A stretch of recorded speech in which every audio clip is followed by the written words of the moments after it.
Hello, all 5 of my viewers. This is a game called Gateworld, and it looks like an apogee game, but it's actually by homebrew software, as you see here. And the title screen, it looks okay. And well, I heard about this game on the Public Commander Keen forum, and I heard that it's pretty bad. And I haven't really started playing it yet, but here's the people we have to blame for this game, for future reference. Let's see, Ken Rogaway, Dave Paraharzen, and the artist was, and level designer is Edge Creation, Soft Scene. Those aren't even people, those are companies. Oh, and look at the high scores list.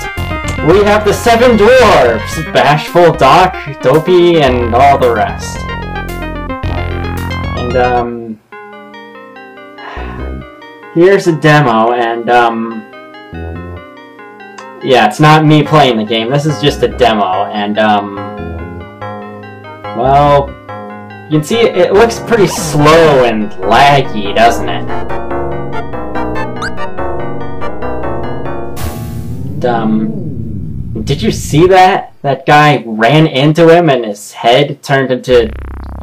just exploded and there's smoke coming out of its neck? What was up with that? That's some crazy... okay, we're in the main menu here. And, let's take a look at the story we got here. Oh my. The time is the future, and the place is deep space. Well, that's specific, isn't it? The Klondike Guppy zooms the space lines as... oh! That's just way too fast! Don't you just love it when video games scroll through the stories instead of letting you press a button to flip through them? Okay then, let's just take this slowly, clip by clip, and I'm really doing you a service by sparing you the music that comes with this. And, let's try reading this again. The Klondike Guppy zooms the space lanes as Captain Buzz Klondike sleeps unaware of the great danger in its path. Now, gee, Captain Buzz Klondike. Isn't that a stereotypical space hero name if you ever heard one? It's like a combination of Buzz Lightyear and that card game, or the copyrighted chocolate bars. Well, moving on. Level 6 alert. Ooh, level 6. That's gotta be dangerous. Engineering failure. Star drive pod Nacelle 3.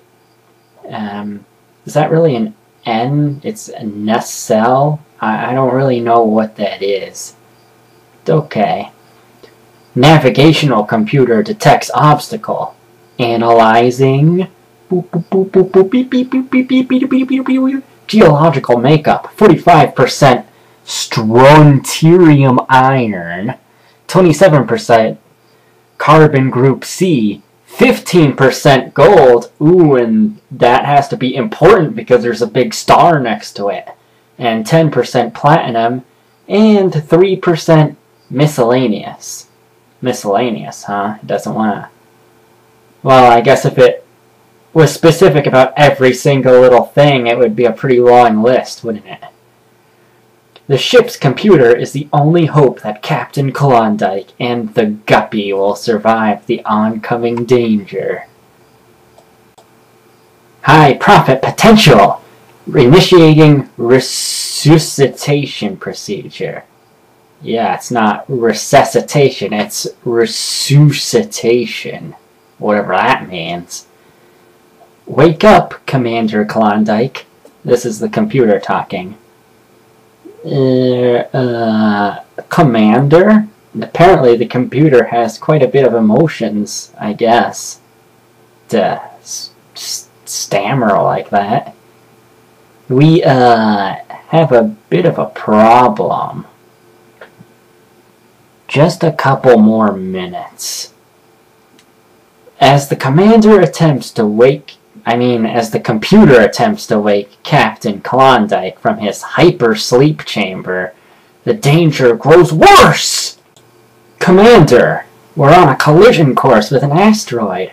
What should I do? Avoid it and let me go back to sleep.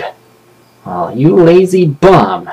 And look at that picture. That drawing is so bad. Well, it's not badly drawn. It just, I don't know, the style of it. It just looks... It's really... I don't like it. I mean, you're looking at it right now. I bet you know what I mean. And, the engines have failed. Well, this computer spends a lot of time thinking, doesn't it? There is gold and platinum there. Oh my, gold and platinum. That's the first thing you think of when you're about to crash into an asteroid, isn't it? Ugh! His face just went up a couple levels on the creepy factor. Gold? Platinum? Land this baby! We're going in! Begin automatic landing procedure while I gear up. Well, now he's feeling a lot more awake, isn't he? Captain, I have also detected life. 40.82 meters below the surface. Life? Must be miners. Weapons? Yes. I'd better take my sonic laser pistol. So, what? So, you're going down there to grab some gold and platinum, and you know it's inhabited by people, so that stuff belongs to them, doesn't it? And they have these heavy weapons too, and you're still just gung-ho about going down there and taking the gold and platinum. What kind of a hero is this? I don't want to play as this guy in the game. He sounds like a real... Eggface! Thanks, Luigi. Beginning final approach, Captain. Bring us in the mining area, but at a safe distance. I have located an entrance to underground tunnels. Wish me luck, Stella. We may get rich yet. Good luck, Captain. I will guard the ship with my life, or should I say, my chips. Always the comedian, Stella. So the ship's name is Stella. I guess it's a girl computer then. Well, that's it for the story. And it was very poorly written, I have to say. In fact, it sounds exactly like the story to another game I know. Here's another demo of the game, and another thing that people give a lot of flack is the music. And, I agree a little bit that the music, some of the music's kind of irritating, but I like this track. And, that bat died in like one frame. Now, let's take a moment to analyze the character a little bit. Right away, you might notice that he looks a lot like Duke Nukem. And, you know what? Duke Nukem isn't even where it all begins. He's actually based on another cookie cutter that Apogee seemed to have been using and recycling over and over, starting with Crystal Caves and then Secret Agent. But this isn't even Apogee doing it this time. It's someone else ripping off Apogee's character design. Have you ever seen that episode of The Angry Video Game Nerd where in The Wizard of Oz in the demo, they just like walks to the side and falls down a pit. Well, and it lasted 2 seconds. Well, here you're seeing another fine example of just that same kind of incompetence. Look, this is the demo, and he's just standing there for like a whole minute. What? Was the guy recording it just getting up to go to the bathroom? Oh no, you see him take a couple steps right there, and like he's gonna try to jump a little bit, so like, what the heck? Now this eyeball comes and he starts moving again. Now, let's take a look at the ordering info. And there are 8 pages of this. I am not kidding. I have never seen this many pages of, like, ordering info on any other computer game ever. And look at this guy to the bottom left corner here. He looks like someone with a mental disorder cosplaying as Link. Oh, but it's not really 8 pages of this, since on the last page it's just a page that says end of text. Oh, but that's not all. There's actually a whole other section for foreign orders. So let's see what we see when we go to that, huh? And, oh, wow. I wonder if Sony knows about this. I bet those guys could sue them now if they still exist. And look at that price, $25.50. Well, it's not really that ridiculous since things like Doom and the first Duke Nukem cost like $40 or $30 for the whole set. At least back then. Now you can get them as freeware or steal them pretty easily. And this one's even longer with 9 pages. But yet again, the last one's just an end of text page. And there's a preview for the next 2 games. Oh, get ready for this. Wow. I have no idea where to start describing this, other than that it's the most random thing I've ever seen. Whatever I see, I shall devour.